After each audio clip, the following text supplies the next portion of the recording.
નમામિ યમુના સકલ તુમ મુરારી પદ પંકજ સ્ફુરદ મંદરેણુત્તરા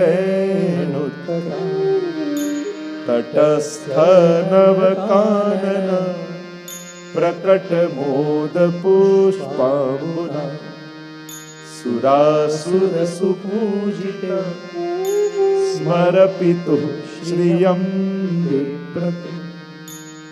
નવ શ્લોકમાં યમનાષ્ટક છે, 9મા શ્લોકમાં ફલશ્રુતિ છે કે આ યમનાષ્ટક કરવાનું ફલ શું. અને ષોડશગંધમાં પહેલું, અને પ્રાય મેં જોયું છે બીજા કોઈ પાઠ સ્તોત્ર કીર્તન કોઈ ન કરતું હોય પણ યમનાષ્ટક જરૂર કરતા હોય લગભગ બધા.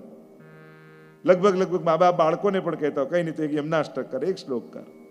આ એક આપણી ત્યાંનું એક પરંપરા, એક વિધાન, એક પ્રક્રિયા છે કે નિત્ય એક યમનાષ્ટકનો પાઠ અચૂક કરવો. કારણ કે યમુનાજી ભક્તિના દાત્રી છે અને ભાગ્ય સૌભાગ્યના પણ દાત્રી છે. એટલે તમારું લૌકિક અને અલૌકિક બંનેને સિદ્ધ કરનારા શ્રી યમુનાજી છે. જેના મનમાં જે મનોરથ હોય તાહી કો કોઈ ફલ દે, એને એ ફળ આપે.